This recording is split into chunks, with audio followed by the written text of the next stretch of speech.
Yo everyone, I'm back. Um, I hope everyone enjoyed the first part of What If Deku Was Spider-Man. Although it's not getting as much views, so I'm debating on whether continuing it or not. But I have a lot of ideas, and this one is one of them. Now this is gonna be what if Deku had warpgate. If you don't know what warpgate is, first, why are you here? Go watch My Hero Academia. Second of all, go watch My Hero Academia, and it's Kurogiri's quirk. Now, if you don't know who Kurogiri is, that's not my problem. I don't want to explain it. But ideas similar to this have been done in the past by people, so you might see some resemblance, but I think this is quite original. And again, none of the pictures I'll be using are mine. Never. I might only edit them, like this one. I just edited the eyes and took out the freckles, but who cares? Please like, subscribe, and leave a comment on what I should improve in the future. And just generally, join the Discord server if you want, although I'm not active there right now because Discord isn't working really. But other than that, let's do this. Now, Shirakumo Oboro and Inko Midoriya have a child, and you might have guessed, this is Deku. This is our boy Izuku Shirakumo. Yeah, not Midoriya, but he looks canon. Canon, but yeah, just literally canon. And well, Shirakumo dies on the day that Deku's born. I know in manga he died in a villain attack, so I'll just say here he was driving to the hospital to where Inko is, and the villain attacked. He had to protect everyone, and he died. And nobody hears from him ever again. Now, Inko thinks that Shirakumo bailed. He went to get that high quality milk from the store, but unfortunately that's not the truth. But Deku grows up without a father. Now he knows who his father is. Inko has told him when he asked. He said, Your father's name is Shirakumo Oboro, and I do not know where he is." Now Deku thought that his father left for the milk, so he kind of doesn't like his dad, but he doesn't really know. But his name is still Shirakumo. Yeah. And well, Deku turns 4, and it's time for the quirk doctor, and they go there. And the doctors come out of the office a few minutes later and say that, your son has a pretty basic but pretty powerful quirk. We decided to call it Sixth Sense. What this quirk allows is just basically it gives him super instincts. Like he can maybe dodge bullets on instinct. You get it. Like it's a pretty powerful hero quirk. And Deku's like pretty happy, cause he wants to be a hero. Not really. He's not that big of a fanboy. Just happened. But he wants to be a hero to save people. And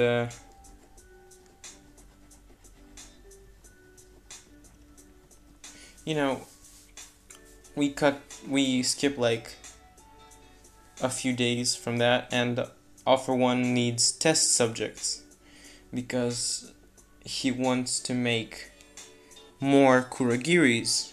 He already has one Kurogiri. Now he wants another Kurogiri, or more Kurogiri. So he sends Kurogiri himself to kidnap kids and kill their parents so that no questions are asked. And because Oboro is dead and Kurogiri is now alive, Kurogiri kills Inko and he takes Deku. Yup. And many more children. Now, all the children there get memory wipes, and it's about like 10 children, and Deku just happened to be one of them, like by accident. And uh, they all got a memory wipe, and all got new names, and Deku's new name is Midori. Midori. What the heck is this music? What? Okay, no. Okay, that's better. Sorry. Couldn't listen to that, but Deku's new code name or name is Midori. I think that just means green. Deku is green. And the doctor performed experiments on all the children, and in the end only Deku survived. And All For One gave Deku an improved version of warpgate, basically a lot stronger and more material. Like if Kurogiri's was just fog, Deku can like make spheres. You'll see in the future. It's just an improved warpgate, and Deku looks like this right now. He's like covered with this black mist stuff, but it's called fog mode. I just decided to call it fog mode or mist mode, and he can go in and out of it, and he can now use warpgate, and he also has his previous quirk, which is just makes him a lot stronger. And yeah, now let's do a little time skip. Little. Now he's 12 years old, and during this time skip, Deku has completed many missions for All For One, and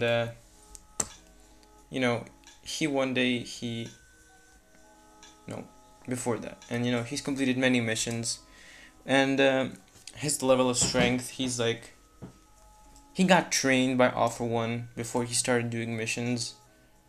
Not All For One, but people trained him, and he's very proficient in martial arts, marksmanship, battle strategy, and the way he uses his warpgate quirk is similar to Longris in Black Clover.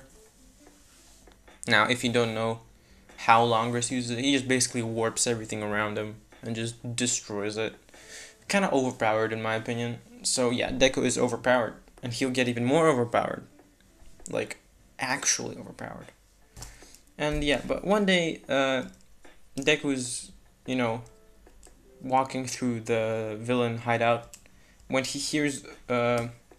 Ujiko on the phone with All For One, telling him that Shirakumo's body is sufficient vessel for the Nomu, and at this moment this triggers some flashbacks. He sees blank memory. He sees like quick flashes of a green-haired woman telling him the name Shirakumo Oboro, and that's all.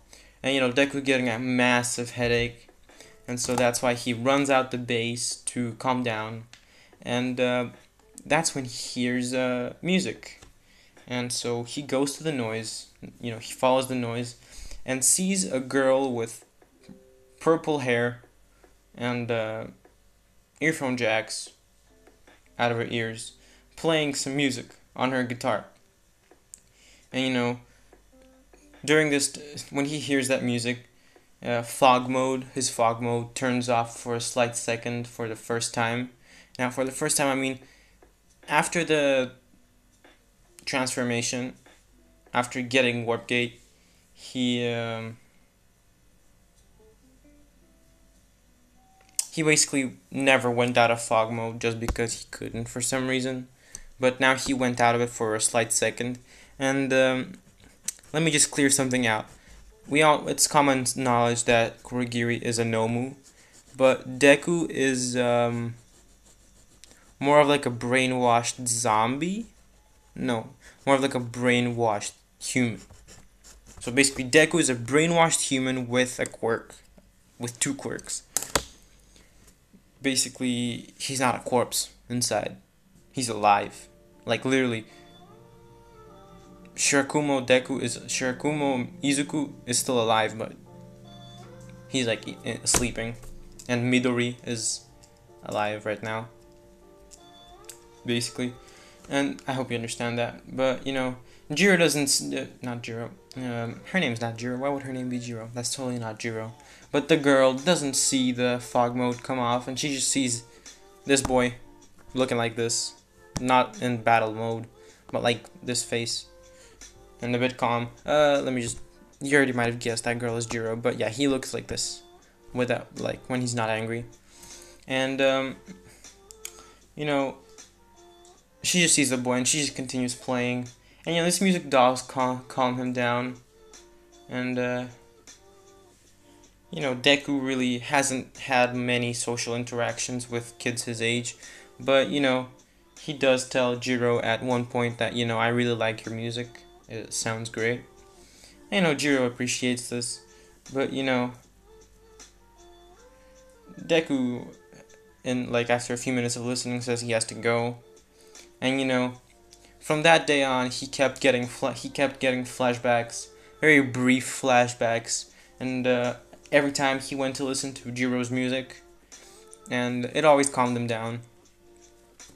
The League of Villains haven't noticed anything strange with Deku, so they don't really pay mind. But the heroes got leaked info that League of Villains hideout is located somewhere.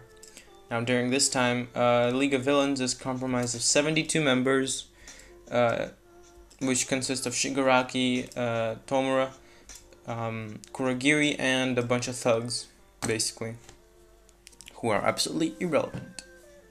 And, the heroes organize a raid team, a pretty small but very powerful raid team, because, League of Villains has been acting out a bit, and, they want to settle the threat right now. And so All Might, Gran Torino, Eraserhead, and Midnight stormed the League of Villains hideout, stormed the villain base. And, they face off against Kurogiri, Shigaraki, a bunch of thugs, as well as Deku, under the name of Midori. And,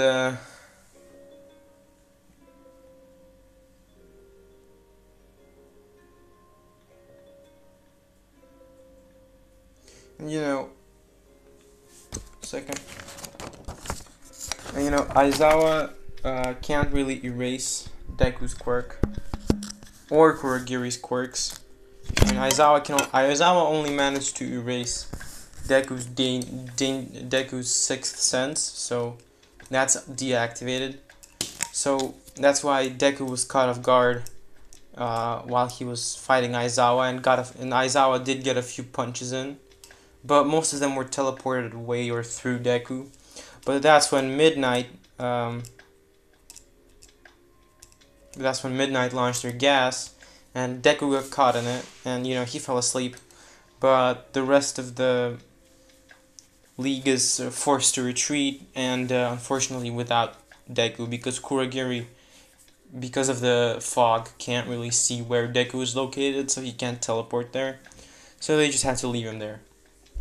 And Deku is taken to Tartarus, and when he awakes, he gets asked questions by the interrogators there.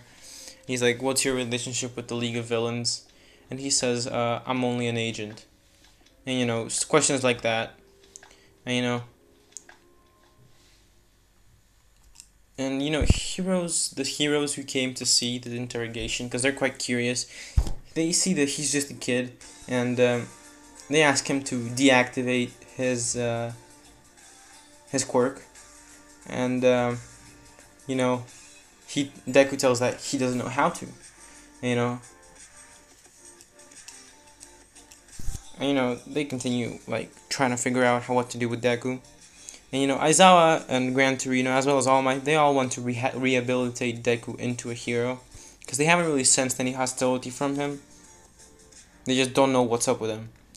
And they do some research, about Deku, and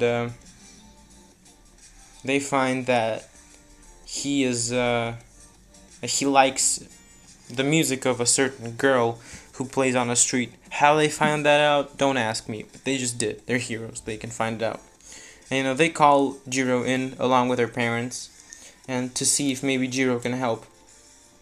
And Jiro with her parents, they come behind the glass, and well, before they do, before they come into the room where Deku is at, Aizawa explains that we've done some research, and we've taken in a villain, and he seems to know you, your daughter, and we want you to play him some music to calm him down. And Jiro is like, yeah, the girl's name is Jiro, and her parents are concerned, like, are you affiliated with a villain, like la la la. And Jiro says, I don't know what you're talking about, but let's go see. And so when they walk behind the glass, they witness a pretty horrifying scene as Deku is on the floor, holding his head and screaming, like literally screams of terror, pain, everything. And Aizawa and Gran Torino run into the room and to see what happened, and right before Deku passed out, he said a name. He said Shirakumo Oboro. And everyone's like, what the heck? And the heroes and Aizawa's like, what? How does he know that name? But they all wait for Deku to wake up, and when Deku wakes up, he sees Jiro in front of him, the girl who plays music. And that's when his fog mode turns off. And for a little while, and Jiro sees that he woke up, and he sees his face now. He looks like he literally just, okay, right now, he's in the lab, so he looks like this currently. So she sees this, and she kind of blushes a bit, and yada yada. But Aizawa and Gran Torino and All Might and some other heroes and some policemen and everybody else comes in, and they do a little interrogation, and they start asking him questions like, how do you know that name and all that. And Deku is like, calm down everyone, and he says, well, I think I've recovered from the memory wipe they gave me. And everyone's like, memory wipe? What? And Deku is like, well, let me tell you who I really am. My real name is Izuku Shirakumo, and my dad is Oboro Shirakumo, and my mother is Inko Midoriya. And Oboro Shirakumo is dead, and his body is now the vessel for a Nomu called Kurogiri, and this Nomu killed Inko when he kidnapped Deku to serve as a number 2 Kurogiri. And Deku says that he wants to become a hero to destroy Kurogiri and give his dad a proper funeral, as well as destroy the League of Villains for what they did to his dad and to his mom. Everyone's like pretty shocked from the backstory, but they understand, and they all want to help him become a hero and all that. So that's all fine. That's all fun and dandy, But we cut another time skip to the start of the anime, specifically to after the 10 months training, because doesn't really matter. But he's now 15, and let's talk a bit about his abilities now. His warpgate quirk is pretty powerful, like literally Longress level. Literally, he can just warp anything away. It's super powerful. Offense, defense, everything, support, everything. And he's also very proficient in martial arts. That proficient, Aizawa level. His sixth sense is perfect. He literally cannot get caught off guard. Like, he literally knows where you're coming from. Intelligence, super smart. Probably a bit below probably a bit below Shikamaru levels, but you know, even close to Shikamaru levels is amazing. And another thing that he has is one for all. Yeah, he actually got one for all. Now, the way he got all for all is that when he was 14, All Might secretly gave one for all to Deku in like a glass of water because he was looking for a successor, and you know, Deku was the perfect fit. He had a heroic personality, he had a goal, and he also wanted to destroy the League of Villains. That meaning also All for One. And so, you know,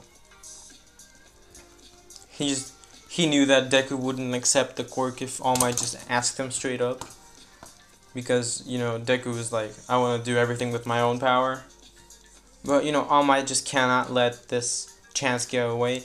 So he just gave it secretly. And, you know, when Deku found out, he was pretty mad. But, you know, he calmed down and started training with One for All. And currently he has, he's actually unlocked a few quirks of One for All. Since he is stronger here and smarter. And just better overall. He has full cowling with training from Gran Torino.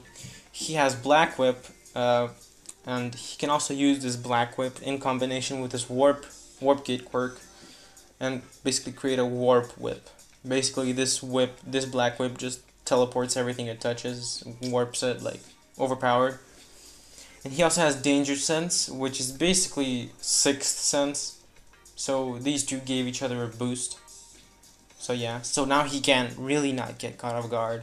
And he's also met all of the One for All users, including Nana Shimura and, you know, the Fajin dude. By the way, if I didn't mention this, manga spoilers, a lot of them. Like, everything from the manga is gonna get spoiled. So, that's sad, but sorry.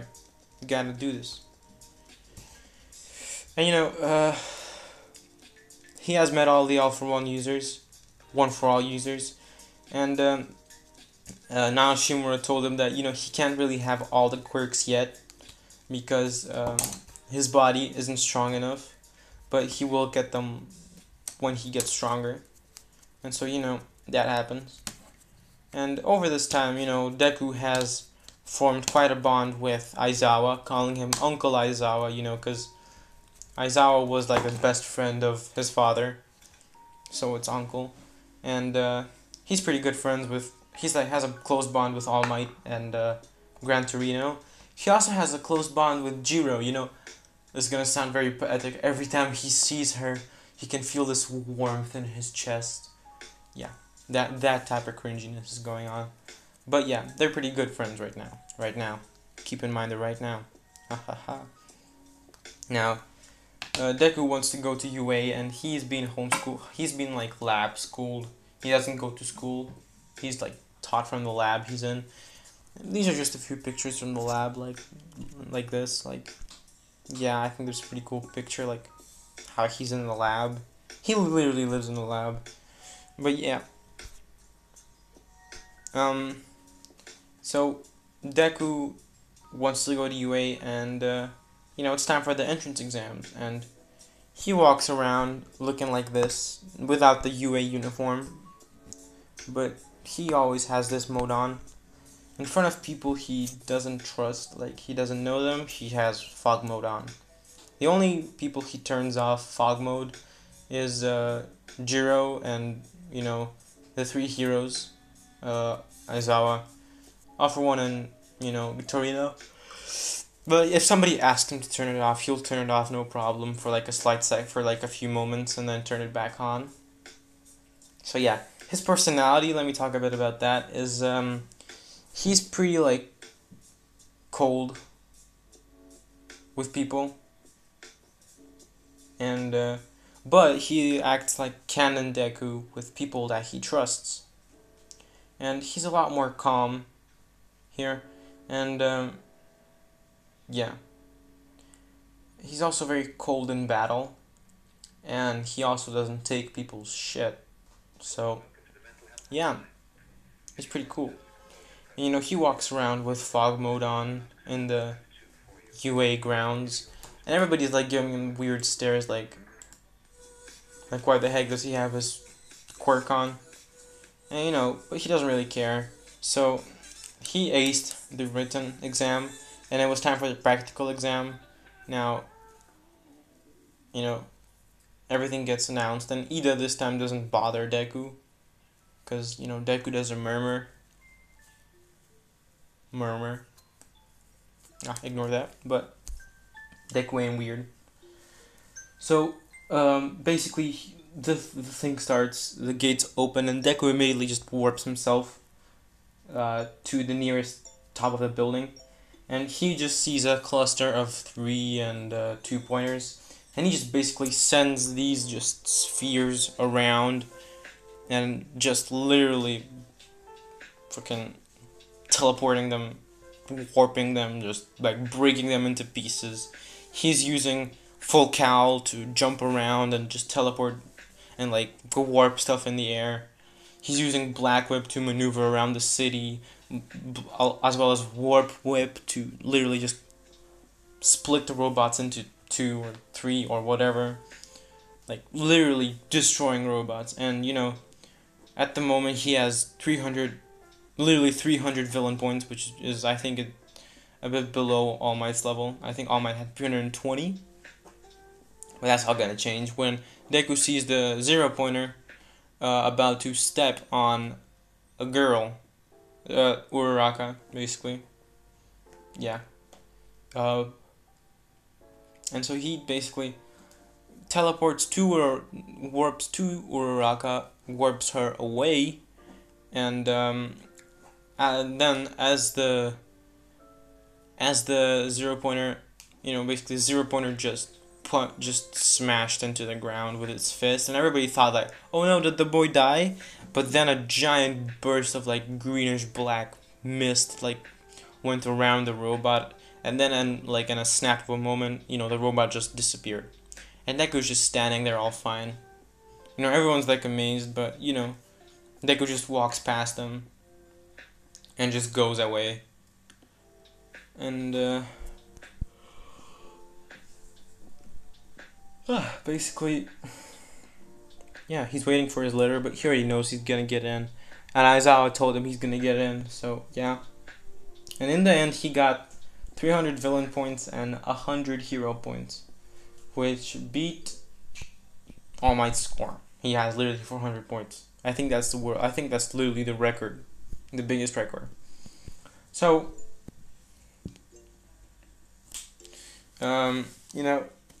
Deku is first day of school. He's walking around the school like this. No Jiro at the moment. Yeah, he's walking around the school and searching for class 1A. What the heck? Why? Oh my god. Okay. Sorry about that. But too loud. But he walks into the class, and when he finds it, he's like, oh, giant door, but whatever. He's like, sees commotion. He doesn't really care. Ida comes up to Deku and says, oh, you're the kid who destroyed the 0-pointer. You're a superior student to me, and all that BS. Uraraka comes in, thanks him, all that. And Jiro walks in, and Deku looks at her, and he gives her a little wave and a smile. You can't really see his smile, but he's smiling underneath his fog mode stuff. What the heck is this music?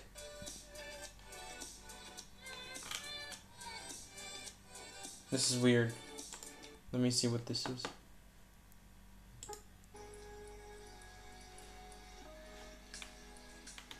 Okay, you're just gonna have to deal with this, because I can't really talk without music on. But yeah. So, Aizawa wakes up in one moment, and Deku doesn't really say anything because he's chill. And Aizawa tells them everything and tells them to put on the uniforms, and they all go to the lockers.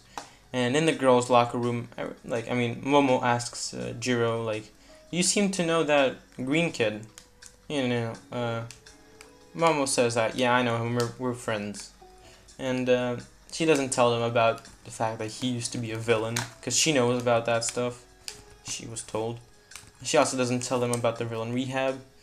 So, and meanwhile in the boys' locker room, Deku is, getting changed, and Kirishima sees that Deku is kind of ripped.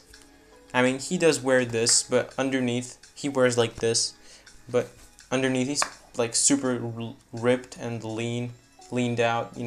Very dense muscles. But you can see his like abs, like an 8. Should I give him a 10-pack? No, 8-pack. So he's pretty fit. And, he's like, yo, bro, what's your workout routine? And Deku's like, 1 second, and he just warps Mineta, who's trying to peek like to the opposite side of the room, and he just tells Kirishima about his little workout routine, which I'm not gonna describe. He just has a workout routine, and yeah, I mean, they go outside, and I'm gonna skip over this test because it's not, I don't even care about it, but Deku just places first and everything. He like teleports the ball into the atmosphere. He teleports to the other side of the racetrack, beats Ida. Grip strength, he has one for all. You get it. Side to side lunges, he can just warp everywhere. Gonna go into like an infinite loop. So yeah.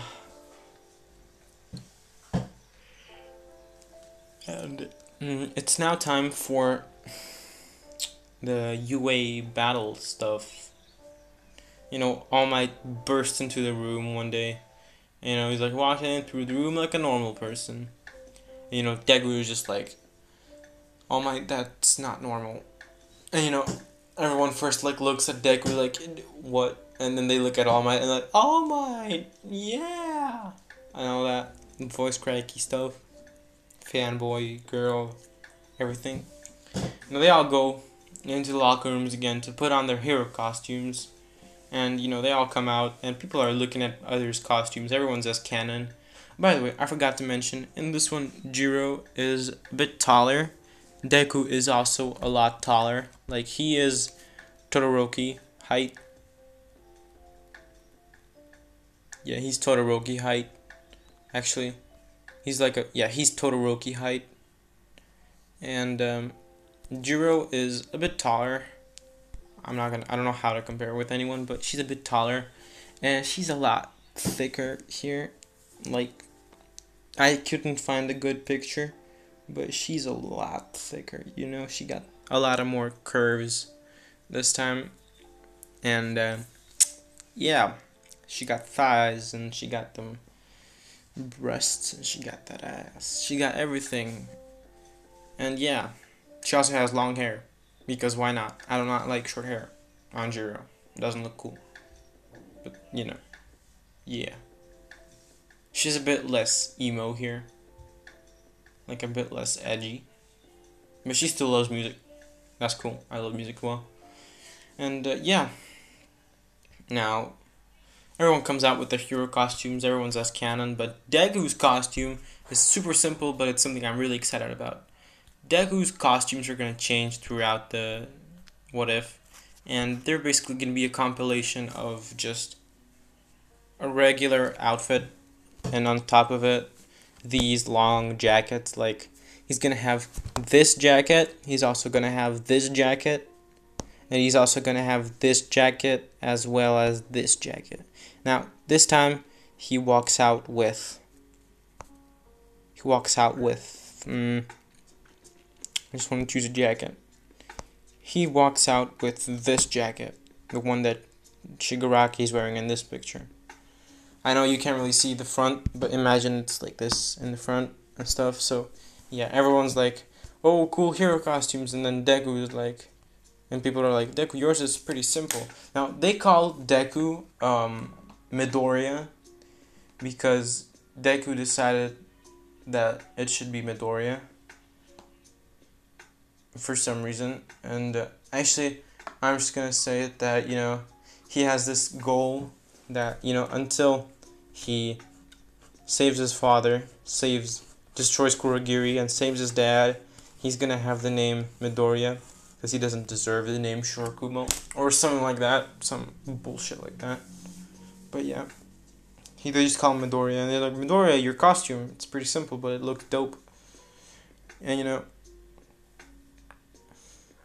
it does look dope. It's not this. Let's just say that this is what's underneath. And on top, it's a long coat. So yeah, you know, the teams get decided, and it's Jiro and Deku, who are the heroes, versus Bakugo and Todoroki, the villains. Now, the reason that Bakugo is not talking to Deku is because he does not remember Deku, and Deku does not remember Katsuki, because who the hell cares about these two? Sorry for yawning, but literally, Bakugo is a piece of shit. Like, I don't care what you say, he's a piece of shit. Literally. And he still somehow makes a better main character than Deku. Like, at least in the anime. Like, manga, okay, I take that back. But in the anime, like, the bully and the side character gets more character development than the main character, who's a pussy throughout the whole series. Like, literally. It's annoying. Like, very annoying. But yeah. And, you know, you can imagine how the thing went, but I'm just going to briefly describe it. The villains set out their thing, set out their bomb, and, you know, Bakugo rushes in ahead, Todoroki stays, the heroes walk into the building, and Jiro, with her phone jacks, locates the bomb, as well as Bakugo heading their way. And she told Deku the exact location of Bakugo, and Deku just literally warps Bakugo outside the building, like far, far away. And then they just warp to the bomb. Deku kicks Todoroki away, and Jiro touches the bomb. Because Jiro needed to do something. And yeah, that was literally the quickest fight ever. And you know, after that, the MVP is Jiro, actually. The MVP is Jiro because without her location quirk, the operation would have taken a lot longer. And you know, Nego's okay with that because he knows that Jiro, because you know, he accepts it. And you know, the days pass, and it's time for the USJ. They all come in the classroom, and you know, Aizawa's like, get your butts up, we're going to USJ, Universal Studios Japan. Oh my god, whoever said that was dumb as hell. But not really, I would have said that as well. But you know, they all get into the bus, and Deku is sitting next with Jiro, and they're talking. But then, you know, Tsuyu asks Deku, she's like, hey, Midoriya, do you always look like this greenish black? And, you know, Deku looks at Tsuyu, and then he just turns off his fog mode for, like, a few moments. And he looks at them, and, I'm just gonna say that he smiles like this. And all the girls be blushing over Deku. And, but that's when they all sense some major killing intent from Jiro herself. And, you know, they all stop blushing. And, yeah. Now, they all get to the USJ, and they talk with 13. What is her name again? It's either 13 or it's 39. I cannot remember it. I think it's 13. Yeah, it's 13. Or, oh god, I cannot remember. 39. I'm just gonna keep it 39. 39. Yeah, 39. Pro Hero 39. That's her name, right? Oh god, I don't know. But you know, she gets, yep. And basically, y'all come in, and Kirishima's like, whoa, y'all got fake villains here as well. Whoa, that's so cool, yeah, totally. But that's when Kurogiri warps everyone. And, you know, Deku just wasn't expecting it. Like, even with all the instinct in the world, he just wasn't expecting it. You know. And, you know, as soon as he, like, realized what just happened, he's like, Kurogiri's here. Oh, no. Okay. League of Villains is also here. Gonna have to deal with this. You know, he gets warped with Jiro and Momo into that mountain desert area, and villains appear, and Deku just does not care. He does not have time for them, so he just warps around and, uses his longest moves to just basically chop their legs and arms off. Not killing them, but injuring them. Using Black Whip to, literally throw them around. Full Cow just punching everything, just teleporting them around, throwing them into the air. Oh my god, it's literal massacre. But he's not really killing anyone because he's a hero. He doesn't really want to kill anyone anymore because he's killed in the past, of course, but he doesn't want to kill anyone anymore. And he's finished with all the villains. And he's like, Jiro, Momo, I want you to stay here. I'm gonna go help Mr. Aizawa. And Jiro's like, you can't, Izuku, it's too dangerous, and all that stuff. Deku looks back, turns off fog mode on his face, gives her this charming smile, in girls' opinions. And he's like, it's gonna be fine, don't worry about it. He just warps to Aizawa and actually stops Aizawa from getting killed by the Nomu. What he does is just warps the punch of the Nomu at the Nomu. Basically, the Nomu ends up punching itself, and gets sent back by this. And Deku just turns off the portal, and the Nomu's hand gets chopped off, but it just gets regenerated again. So Deku is super smart, so he's like, okay, seems like he can regenerate himself, but I wonder if he can function without his brain, if it's open. And so Deku just literally sends a little orb of warping straight through the Nomu's brain, and literally just warped the head off of the Nomu. And yep, the Nomu's dead. And Shigaraki's like, it's, and he's like, isn't it Midori, our faithful little rat? You joined the heroes, huh? Deku looks at Shigaraki, totally unimpressed. He actually ignores Shigaraki. He looks at Kurogiri.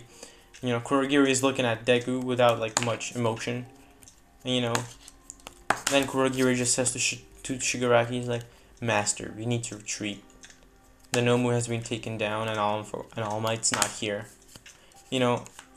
Shigaraki agrees with this, and they leave. And before they leave, and Deku looks at Kurogiri one last time and says, I'll save you, Dad. Don't worry. And that's basically the end of the USJ attack. As soon as the villains retreat, heroes burst in, All Might, Midnight, everyone, and they all see that nobody's here, and Deku's just standing next to Aizawa, helping him up. They all rush, ask what happened. The students explain. Deku also explained with Aizawa also. They all realize that Deku just literally saved the teacher, and all that. So they give him a little break from school, but before that happens, they come back to school, and the sports festival gets announced, and Aizawa says, well, because of the USJ incident, the school will be closing down for about 2 weeks. During these 2 weeks, prepare for the sports festival, and yada yada yada. And this is actually when we're going to be leaving this off. Next episode is going to be the sports festival, along with a few other arcs. Maybe not. I don't know. I hope you enjoyed this. I really do. Don't forget to like, subscribe, comment, and I hope you enjoyed. Also, please give me some ideas in the comments for new what ifs I can do. I mean, I had somebody gave me a good idea of what if Deku had what was it? What was the name of the thing? Plus Star or Star something? Okay, I don't remember what it was, but it's the one with the Derriere, the ability that Derriere has from Seven Deadly Sins.